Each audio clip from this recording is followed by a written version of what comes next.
Jail में रोज रात को मुजरिम औरतों को देसी घी क्यों दिया जाता है, जानकर आपके भी रोंगटे खड़े हो जाएंगे। मेरा नाम कविता है। मैं मुंबई जेल की एक महिला जेलर हूँ। आखिर वहाँ रोज रात को मुजरिम औरतों को अंधेरे कमरे में देसी घी क्यों दिया जाता है, ये एक परेशान करने वाला सवाल है। इस राज को जानकर आपके भी रोंगटे खड़े हो जाएंगे। मुंबई जेल का एक खौफनाक वाकया। ये रात एक डरावनी रात थी जब हमारे घर में अचानक से दरवाजे पर दस्तक हुई। सब घरवाले शहर से बाहर शादी में गए हुए थे और मैं इस वजह से नहीं जा सकी क्योंकि मेरे और एजेंट्स चल रहे थे। माँ ने नौकरानी को कह दिया था कि मेरे साथ यहाँ 2-3 दिन रह ले, मगर अचानक शाम को ही नौकरानी के बच्चे को तबीयत खराब हो गई तो उस बेचारी को जाना पड़ा। मैंने दरवाजे और खिड़कियाँ अच्छी तरह से बंद कर लिए थे और आराम से सो गई। जब अचानक दरवाजे पर दस्तक हुई, मेरी नींद खुल गई और मैं घबराकर उठी और मैंने सोचा कि इतनी रात को कौन आएगा। मैं पहले तो डर गई कि रात के इस वक्त कौन आया है। बाहर से किसी की आवाज़ आई, प्लीज़ दरवाज़ा खोलिए, मुझे मदद की बहुत ज़रूरत है, मैं ज़ख्मी हूँ, प्लीज़ दरवाज़ा खोलिए। इन दिनों वैसे भी शहर के हालात बहुत ख़राब चल रहे थे। मैं सोच में पड़ गई कि दरवाज़ा खोल लूँ या नहीं खोलूँ। इस बार फिर से एक औरत की आवाज़ आई, प्लीज़ दरवाज़ा खोल दीजिए वरना वो मेरी जान ले लेंगे। मैं किसी को मुसीबत में नहीं देख सकती थी, इसीलिए मैंने फैसला किया कि दरवाज़ा खोल देती हूँ, क्या पता किसी को मेरी मदद की ज़रूरत हो। मैंने दरवाज़ा खोला तो बाहर एक औरत खड़ी हुई थी और मुझे देखकर जल्दी से अंदर आ गई और दरवाजे को बंद कर दिया। मैंने ध्यान से उसको देखा तो वह लगभग 30 साल की एक खूबसूरत जवान सी लड़की थी। उस वक्त उजरे हुए हालातों में बेचारी बहुत ही परेशान लग रही थी। उसकी हालत बहुत गंभीर थी। उसकी गंभीरता उसकी खूबसूरती को छुपा रही थी। माथे पर खून लगा हुआ था। वह बहुत बुरी तरह से जख्मी हो गई थी।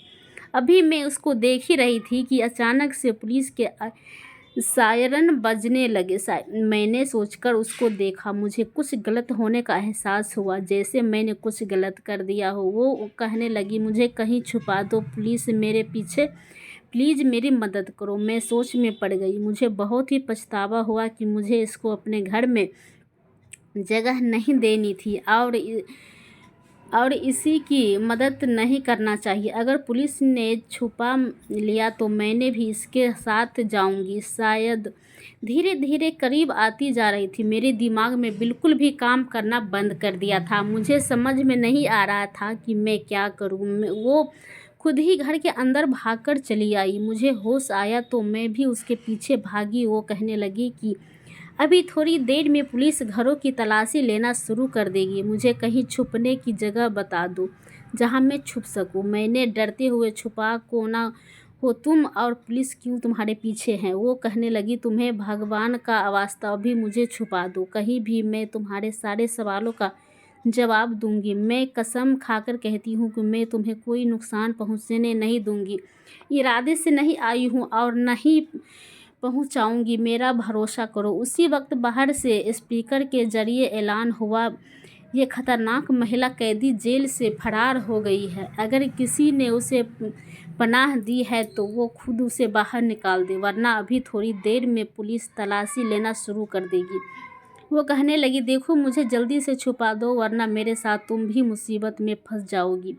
उसकी बात सुनकर मैं जल्दी से छत पर उसको पानी वाली टंकी में के पास ले गई। मैंने कहा, जहाँ भी छुपोगी पुलिस तुम्हें ढूंढ ही लेगी, इसलिए जान बचाने के लिए एक हल यही है कि तुम इस पानी वाली टंकी के अंदर खुद जाओ।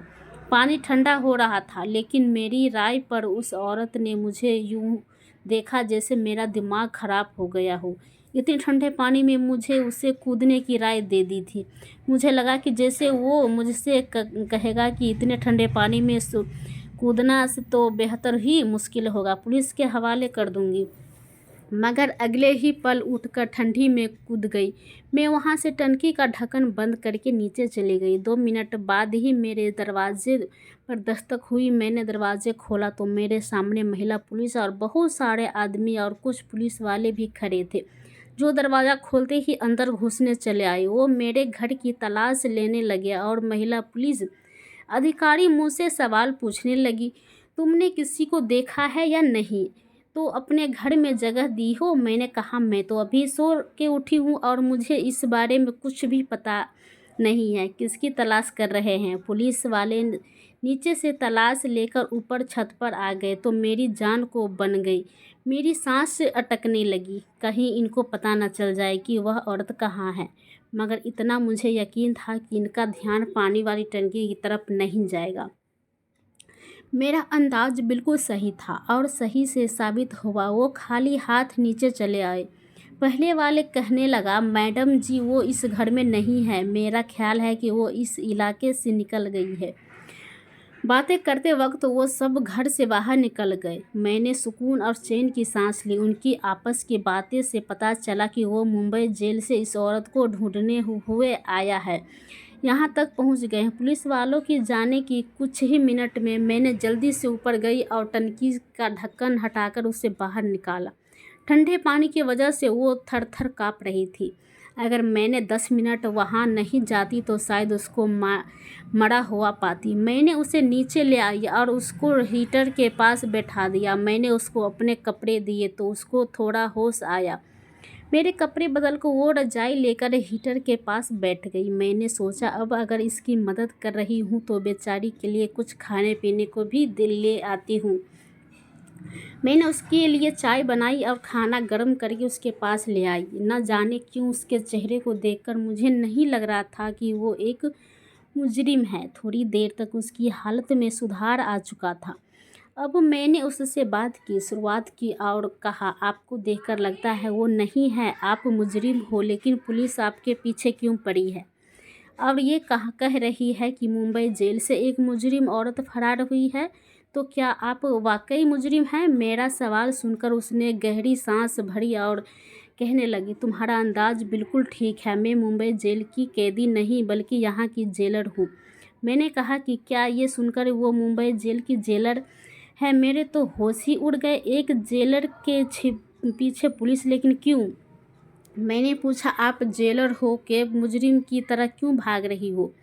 तो वो कहने लगी कि बड़ी लंबी कहानी है, सुनकर क्या करोगी? मैंने कहा, देखिए, मैं आपके अपने घर में जगह दी हूँ, आपकी मदद की हूँ, आपको भी अपनी कहानी मुझे सुनानी होगी। क्योंकि मैं ये सब आपके इसीलिए भी पूछ रही हूँ क्योंकि मैंने भी मुंबई की एक जेल में जेलर के लिए अप्लाई किया हुआ है, तो मुझे आपकी कहानी सुनकर मालूम हो जाएगा कि वहाँ के क्या हालात है। वो कहने लगी, ठीक है, अगर तुम्हें इतना ही जानने का शौक़ है तो हो रहा है तो ठीक है, तो फिर सुनो। मेरा नाम गौरी है और मैं एक बहुत अच्छे और इज्जतदार ख़ानदान में ताल्लुक़ रखती हूँ। हम 2 बहनें और 2 भाई हैं। मेरे पिताजी मुंबई के थाने में हवलदार थे। मेरे पिताजी ने बचपन से ही हमें सच्चाई और ईमानदारी का सबक पढ़ाया था और यही समझाया था कि अपने काम से हमेशा वफादारी, चाहे काम कितना ही मामूली क्यों न हो और रुतबा चाहे छोटा मिले या बड़ा, कभी भी अपने ईमान को सौदा मत करना। मेरे पिताजी एक सच्चे और ईमानदार हवलदार, अपनी सारी ज़िंदगी इसी के दौरान उन्होंने गुजार दी, एक भी रिश्वत नहीं लिया। पिताजी के साथ के दोस्तों ने अपने घर पक्के कर लिए थे, अच्छी ज़िंदगी गुजारने लगे थे, मगर हमारा गुजारा गरीबी के कारण मुश्किल से हो रहा था। पिताजी की बहुत लाडली बेटी थी, इसीलिए अक्सर घर की हालत से तंग आकर मैं भी उनसे कहती थी कि पिताजी, आप अपने साथ के लोगों को देखिए, उन्होंने किस कदर तरक्की कर ली है, उसने कुछ ही सीख लीजिए। उन लोगों के घरों में सब तरह के ऐशो आराम है, लोगों के घर रोज़ाना अच्छे अच्छे पकवान बनते हैं और हमारे यहाँ वही रूखी सूखी, और हम लोग तो दिवाली पर भी अच्छे पकवान नहीं बना पाते हैं, हमें तो कुछ अच्छा देखने को भी नहीं मिलता है, खाना तो दूर की बात है। उनके बच्चे कितने अच्छे स्कूल और कॉलेज में पढ़ते हैं और हम लोग तो सरकारी स्कूल में जाते हैं, बाद में हमें नौकर भी वैसे ही मिलेंगे। कोई भी छोटे से कलेक्टर जैसी पिताजी हंसकर कहते, बिटिया रानी तू फिक्र न करे, तेरे भाग्य में बहुत बड़ी और ऊंची नौकरी है। मैं मजाक मजाक में कहती हूँ, क्यों पिताजी, क्या मैं मुंबई जेल के जेलर बनूंगी? पिताजी कहते हैं, तो इसमें इतनी हैरानी वाली बात क्यों है? तू अच्छे नंबरों से पास हो जा, सब पास कर लेगी तो। मैं हंसकर कहती हूँ, पिताजी आप भी किस जमाने में जी रहे हैं? मेरी रिफर्बिश होगी तभी तो किसी नंबरों पे लगूंगी, वरना वैसे ही नौकरी करने वाले तो हमारे हालात नहीं। पिताजी गुस्से से कह रहे हैं, और ना ही सिफारिश। कभी भी जिंदगी में इन दोनों चीज़ों की तरफ झुकने सोचने पर भी मत। मेरे पिताजी जी तो वो ही हाल था, वो ईमानदारी और फर्ज पर अपनी जान दे सकते थे। मेरी बहन स्कूल में पढ़ने लग गई और बड़ा भाई पिता के रिटायर होने के बाद उनकी जगह लग गया। मैं अपना एक मकसद बना लिया था कि मुझे भी मुंबई की जेल का जेलर बनना है, और इसके लिए मैं जी जान से टेस्ट की तैयारी करने लगी।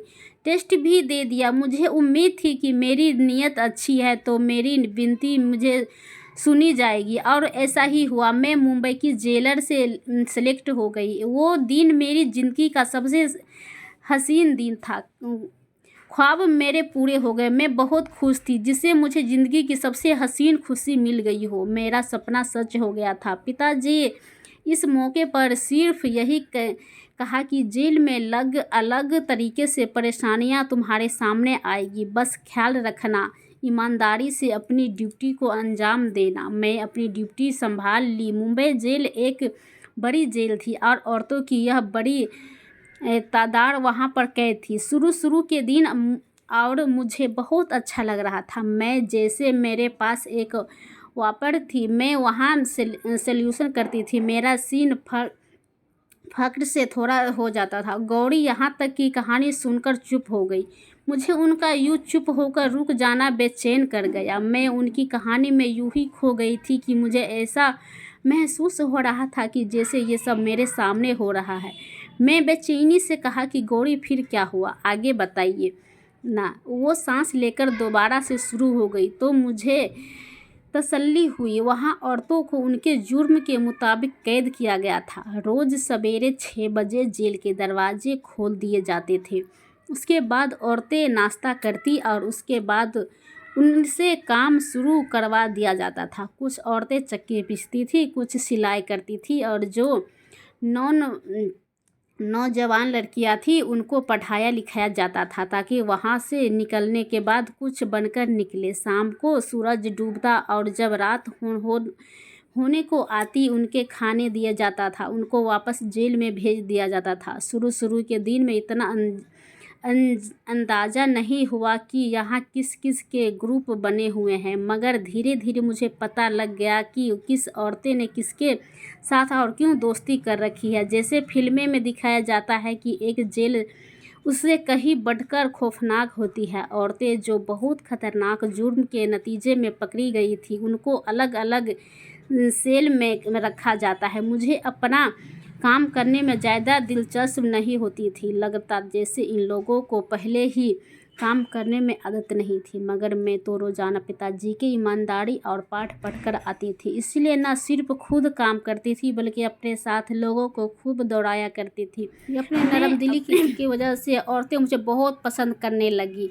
सभी औरतें मुझे बहुत पसंद करने लगी और मुझसे बहुत खुश रहने लगी। औरतें बताती थी कि मुझसे पहले जो जेलर थी वो काम धाम को कुछ नहीं करती थी, बस रोज़ झाड़ देती थी, जिसको मर्जी मारती पीटती थी। मैंने सभी पुलिस कर्मचारियों को कह दिया था कि किसी भी औरत को कोई हाथ नहीं उठाएगा। अगर किसी ने भी ऐसा किया तो मुझसे बुरा कोई नहीं होगा। एक दिन भर राउंड पड़ गई तो एक औरत ने रोती हुए मुझसे बताया कि लेडी कांस्टेबल में आज किसी वजह से बगैर थप्पड़ मारा है, और मुझे सुनकर बहुत गुस्सा आया था कि अपनी ताकत का नाजायज़ फ़ायदा उठाना उसे किसने सिखा दिया। मैंने उसे 1 हफ्ते के लिए सरेंडर कर दिया। मेरी वजह से जेल का माहौल अच्छा होने लगा था। मैंने औरतों को अलग अलग तरीके से रोज़गार सिखाने शुरू कर दिए थे। मेरी ड्यूटी से वहाँ से लोग बहुत खुश थे और मुझे पहले ही साल में अच्छे काम की वजह से मेडल से सम्मानित किया गया था। वहाँ मेरे काम को खूब सराहा सराहा गया था, खूब सारी तारीफ़ें हुई थी। इसी दौरान मेरे लिए एक अफसर मनीष का रिश्ता आया था। जैसे मेरे घरवालों को मेरे लिए चुना और मेरी शादी गई, मेरे पति बिल्कुल वैसे ही ख़्यालात के थे। मेरे पिताजी इसीलिए अपनी ज़िंदगी में बहुत खुश थी। ड्यूटी और घर बहुत अच्छे से चल रहा था, सब कुछ ठीक। मगर कहते हैं ना, आजमाइश इंसान पर उसी वक्त आती है जब वो ज़्यादा ही खुश की ज़िंदगी में खो जाए। मेरी किस्मत को भी मेरा सुकून अच्छा नहीं लगा। उन्हीं दिनों जेल के बाहर से देसी घी से भरे हुए डिब्बे अंदर जाने लगे। शुरू शुरू में तो मैंने इतना ध्यान नहीं दिया कि रिश्तेदार अक्सर इस किस्म की चीज़ें भेजते रहते हैं। लगातार इसी तरह की रोज़ाना देसी घी डिब्बे के जेल में आने जाते रहते थे। मुझसे ये बात हजम नहीं हुई कि यह क्या हो रहा है। मेरा दिल और दिमाग कह रहा था कि कुछ तो गड़बड़ ज़रूर है। मैंने सोचा कि मुझे मालूम करना होगा कि रोज़-रोज़ घी के डब्बे किसके पास जाते हैं, कौन मंगवाता है। एक अच्छा जेलर तो होता है जिसे कैदियों में से ही अपने जासूस बनाए हो, ताकि उसको पल पल की खबर मिलती रहे। मैंने भी उसी औरत को अपने लिए जासूसी करने को कहा जिसके लिए मैंने लेडी कांस्टेबल को 1 हफ्ते के लिए सरेंडर किया था। मेरे इस अंजाम से वो मेरी वफादार हो गई और मेरे कहने पर मुझे खबरें देती रहती थी कि जेल के अंदर क्या हो रहा है। इसीलिए एक दिन मैंने सारे देसी घी के डिब्बे खोलकर और अच्छे से डब्बे की तलाशी ली। उन डिब्बों में देसी घी ही नहीं था। मैंने उस औरत को बुलवाया तो मुझे सारी खबरें देती थी। मैंने उससे कहा कि मुझे अंदर मालूम करके बताओ, देसी घी के डिब्बे आखिर आते हैं किसके लिए और कौन इन्हें इस्तेमाल करता है और क्यों। मुझे 2 दिन के अंदर सारी रिपोर्ट बनाकर दो। मेरी ड्यूटी ज़्यादातर दिन के वक्त ही होती थी और रात के वक्त एक और जेलर ड्यूटी पर आ जाती थी। दिन के वक्त तो किसी की हिम्मत नहीं थी होती थी कि मेरे होते भी कुछ ऐसा वैसा हो जाए, मगर रात के वक्त यहाँ क्या होता था इसकी मैं गारंटी नहीं दे सकती थी। इसीलिए जासूस को काम पर लगा दिया। मैंने बीच में टोकते हुए पूछा, गौरी क्या आपके देसी घी के डिब्बे की वजह से शक हुआ था। मेरे सवाल पर जेलर गौरी ने हाँ में सिर हिलते हुए कहा, हाँ, रोज़ाना ही कई डिब्बे देसी घी के जेल के अंदर जाते थे और मेरी नज़रें में नॉर्मल बात नहीं थी। मेरा अंदाज़ा बार बार यही कह रहा था कि कुछ ऐसा हो रहा है जो मेरी नज़रें से ओझल है। मेरी जासूस ने मुझे सनसनीखेज शब्दों में आकर जो खबर सुनाई सुनकर मैं दंग रह गई। उसने कहा कि देसी घी रोज़ रात को अंधेरे कमरे में कुछ खास औरतों को दिया जाता है। रात की ड्यूटी वाले जेलर सारा स्टाफ इस बात को जानता है और आपके कार्यालय की भी 2-4 लोग शामिल हैं। मैं उलझन में पड़ गई कि अंधेरे कमरे में देसी घी क्यों औरती को दिया जाता है, इसका क्या मतलब हुआ। मैंने अपनी जासूस में कहा कि मुझे उन औरतों की नाम बताओ जो रोज़ाना अंधेरे कमरे में जाकर देसी घी खाती है। जासूसी में जिनके नाम बताएगा उन औरतों को देखकर मैं चौंक गई। वो औरतें पहले तो इतनी सेहतमंद नहीं थी, दुबली पतली थी, मगर अब देखे तो वो काफ़ी सेहतमंद लग रही थी। जासूस ने मेरे कान में चुपके से, मैडम जी, ये सारा कमाल इसी देसी घी का है। ये इतनी सीधी बात नहीं थी कि मैं नज़रअंदाज कर देती। मुझे एहसास हुआ कि इस मामले की तह तक जाना चाहिए। मैंने कुछ दिनों के लिए अपनी ड्यूटी रात की शिफ्ट में करवाने की फैसला कर लिया था। मैं देखा कि मेरी रात की शिफ्ट की खबर बहुत सारे लोगों के दिल पर बिजली बनकर टूटी थी। मैंने दिन के समय घर में अपनी नींद पूरी कर ली ताकि वहाँ रात को जाग सकूं। रात के 9 बजते ही मैंने देखा कि लेडी कांस्टेबल में चोरी चोरी कहीं जा रही है। मैंने सोचा कि इसके पीछे जाकर देखती हूँ और मैं धीरे धीरे से उसका पीछा करने लगी। वो वहाँ जाती, मैं जो देखा उसके मुझे चौंकाने कर दिया, क्योंकि एक अंधेरे कमरे में वो कैदी मुजरिम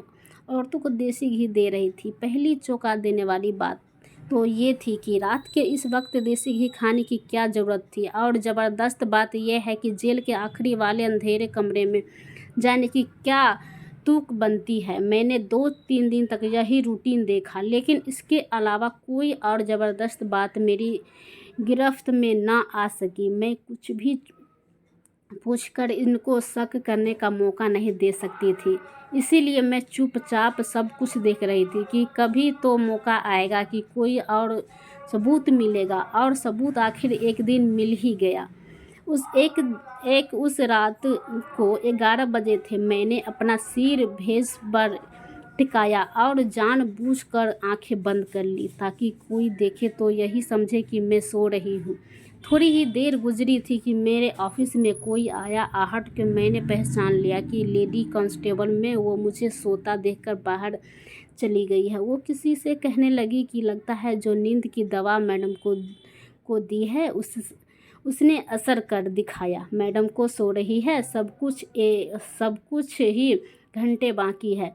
इसलिए इन औरतों को जाकर कहो जल्दी जल्दी अपना काम करें। कुछ ही देर में वो दोनों वहाँ से चली गई। मैं हैरत में सोचा कि आखिरकार ये सब क्या हो रहा है। क्या जेल में इसकी मुझे खबर नहीं थी और मेरी नाक के नीचे सब कुछ हो रहा था। इनकी बातें से अंजाम हुआ कि वो जो भी हो रहा था इसी अंधेरे कमरे में हो रहा था। तभी मैं उनसे पूछने की कोशिश की, जाकर देखा ऐसा क्या हो रहा है।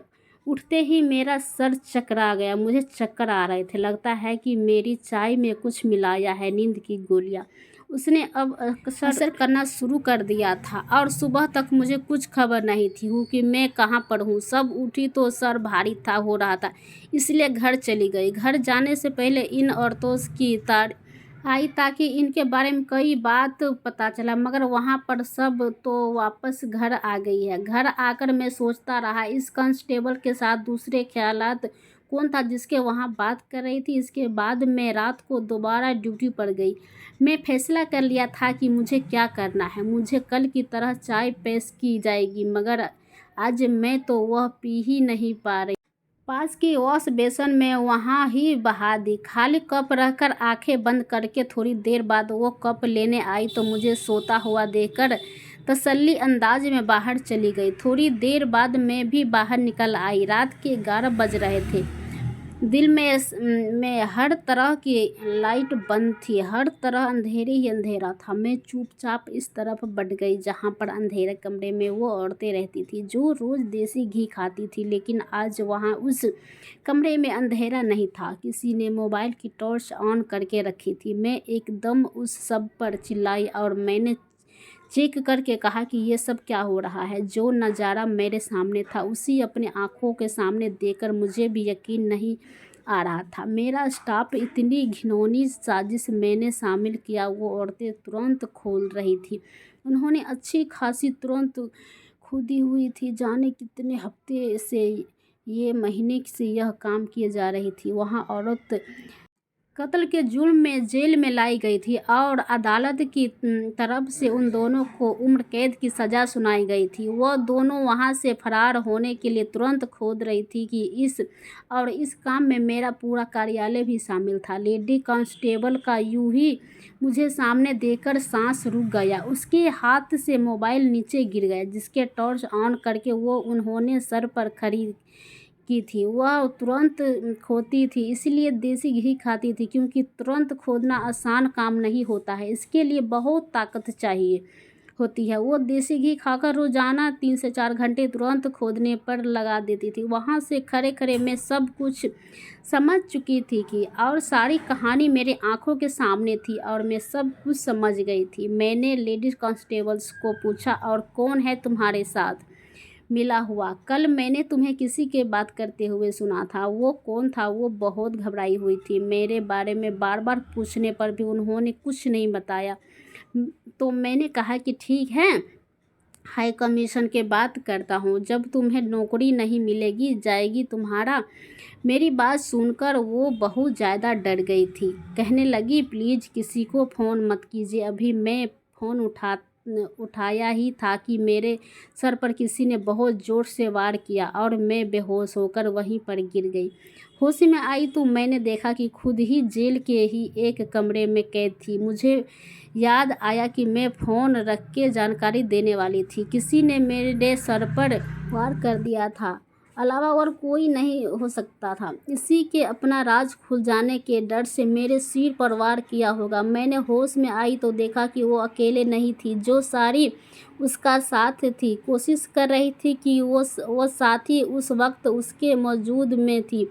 साथी को देखकर मेरे सर पर कयामत टूट पड़ी। मुझे यकीन नहीं आया कि वो नाइट शिफ्ट वाली जेलर था। मुझे तो लगता था जैसे वह लापरवाह लड़की है, मगर वो इतनी घटिया निकलेगी, कानून की वर्दी पहनकर कानूनी कामों में अंजाम नहीं दे। फिर इन दोनों औरतों को मिलकर मुझे कैद कर लिया था। दोनों मिली हुई थी। इन्होंने दोनों की मदद से वो कैदी औरतें तुरंत खोद रही थी और इस मदद के बल पे वहाँ कांस्टेबल को बहुत सारे पैसे दिए गए थे।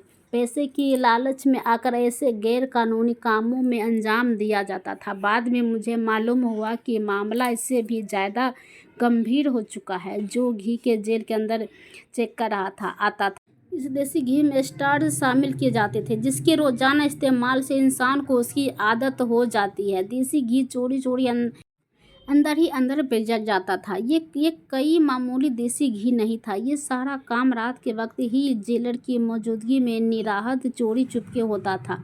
इस जेलर ने ये सारी बात मुझसे खुद अपने मुंह से बताई। उसने अपने सारे जुर्म मेरे सामने कबूल किए, लेकिन वहाँ नहीं जानती थी कि इसने मुझे मेरी ही जिस दफ्तर में कैद किया है, वहाँ तो मैंने पहले से ही एक कैमरा लगाकर रखा हुआ था जो सारी बातें रिकॉर्ड कर रहा था। मुझे जब भी किसी से उसका जुर्म कबूल करवाना होता था, मैं तो उसमें इसी कमरे में ले जाती थी और उसका बयान इसी कैमरे में रिकॉर्ड हो जाता था, जो बाद में एक सबूत के तौर पर काम आता। उसमें मेरी तरफ से कोर्ट को ऑफिशियल और छुट्टी खत पोस्ट कर दिया था। मेरा गायब होना पूरी तरह से किसी को खटकने नहीं। इसके बाद में उसने मेरी पहचान अनुसार एक रिपोर्ट बनाकर कोर्ट में भेज दिया, जिसमें मुझ पर संगीन आरोप लगा दिए थे। इसके इरादा मुझसे रास्ते में था। आज शाम जैसे वो मेरे लिए खाना लेकर आए, कमरे में आई, तो मैं उस पर काबू पाकर वहाँ से फरार हो गई और तब से वह मेरे पीछे लगी है ताकि मुझे पकड़ सके। ये कि मेरी सारी कहानी को सुनने के लिए इतनी बेचैन थी कि मैं सारी कहानी सुनकर भी हिचकिचाते हुए गौरी से पूछा, लेकिन अब आप अपनी बेगुनाही कैसे साबित करोगे? जेलर गौरी कहने लगी, मुझे बस किसी भी तरह से खुफिया कैमरा अपने कब्जे में करना है। सारी बातचीत रिकॉर्ड है, मगर यही मैं सोच रही हूँ कि अब मेरा वहाँ जाना तो खतरे से खाली नहीं है। जब तक मैं अपनी बेगुनाही साबित नहीं कर लेती, तब तक मैं कहीं नहीं जा सकती। किसी भी तरह से मुझे इस कैमरे को हासिल करना होगा। मैंने कहा कि मैं आपकी मदद कर सकती हूँ। गौरी मुझे हैरान होकर देखने लगी। मैं जेलर के लिए अप्लाई किया हुआ है। मेरा ख्याल है आपको नौकरी से भी निकाल दिया जाएगा। तभी तो दूसरी जेलर के लिए अखबार में विज्ञापन दिया गया है। मैं अपने अप्लाई कर रखा हूँ और अब के टेस्ट देने जा रहा हूँ। अगर अगर तो मेरा सिलेक्शन हो गया तो आपकी बेगुनाही सब साबित कर दूंगी। मैंने जेलर गौरी को कहा कि मेरे सब घरवाले ऋषिकेश शादी में गए हुए हैं। आप जब तक चाहे यहाँ पर रह सकती हो। मगर अगले ही दिन उन्होंने अपने पति को फ़ोन किया और उसके साथ चली गई। मुझे ये सारी कहानी जानकर इस बेचारी के लिए बहुत दुख हुआ था। गौरी एक ईमानदारी जेलर थी। मैंने अगले दिन पेपर दिया और विनती करने लगे कि मैं जेलर के तौर पर अपॉइंट हो जाऊंगी। मेरा मकसद गौरी की बेगुनाही साबित करना है और इस मकसद के लिए मैं कई मुंबई जेल की और सिर्फ जेलर के हैसियत से ही मुमकिन था। शायद मैं ही कर सकती थी। मेरी प्रार्थना रंग लाई। मुझे सिलेक्ट कर लिया गया। इंटरव्यू की सारी तैयारी मुझे गौरी ने ही करवा दी थी, जिसकी वजह से मैं कामयाब हुई थी। मैंने वहां जाते ही पहले दिन देख लिया था कि वो कौन ऐसी औरत है जो सुरंग खोदती थी और वह घी के हजम करती थी। इन औरतों को हुआ कि इनका काम भी जारी था। मैंने चुप करके बड़े अधिकारियों को लेकर बताया कि जेल में सुरंग खोदा जा रही है और इसकी जिम्मेदारी की रात की ड्यूटी वाले जेलर और लेडी कांस्टेबल की। इसके साथ ही मैंने वो कैमरा भी सबूत के तौर पर साथ में भिजवा दिया, जो मुझे ठीक उसी जगह मिला था जिसका मुझे गौरी ने बताया था। ठीक रात 11 बजे जेल में सेल में छोटा सा सुरंग खोदा जा रहा था और उन औरतों को तुरंत खोदते हुए रंगों हाथ पकड़ा गया। लेडी कांस्टेबल और नाइट ड्यूटी वाले जेलर को गिरफ्तार कर लिया गया और उनको कड़ी से कड़ी सज़ा सुनाई गई। ये सब मैंने अपनी ड्यूटी के दूसरे की दिन ही किया था, क्योंकि मेरा इरादा ही यही था कि सच सामने लाया जाए। जेलर गौरी की बेगुनाही साबित हो गई और उसे उसकी पोस्ट दोबारा से दे दी गई। मुंबई जेल की नाइट ड्यूटी और जेलर की पोस्ट गौरी को दे दी गई और दिन की ड्यूटी मुझे दे दी गई। जेलर गौरी ने मेरा बहुत शुक्रिया अदा किया और मुझसे कहा कि तुम्हारा बहुत एहसान है कि तुमने मेरी मदद की और सब मेरी जेलर गौरी के साथ बहुत अच्छा दोस्ती हो गई। हम दोनों ने पहले ही की तरह ही मिलकर जेल का माहौल बहुत अच्छा कर दिया और सब कुछ पहले की तरह अच्छा होने लगा था। तो इस कहानी के बारे में आपकी क्या राय है, कमेंट करके ज़रूर बताइएगा। दोस्तों, आपकी हमारी ये मज़ेदार कहानी जेल में रोज़ रात के मुजरिम औरतों को अंधेरे कमरे में देसी घी क्यों दिया जाता था, कैसी लगी आप हमें कमेंट बॉक्स में ज़रूर बताइए। यदि आपके पास भी ऐसी कई प्यारी सी कहानी है या फिर ऐसी कोई कहानियाँ जिसे कुछ छिपा मिले तो आप हमारे साथ उसको ज़रूर शेयर करें। दोस्तों, यदि आपके हमारी ये वीडियो अच्छी लगे तो आप हमारे इस वीडियो को लाइक शेयर ज़रूर करें और ऐसे ही दिल को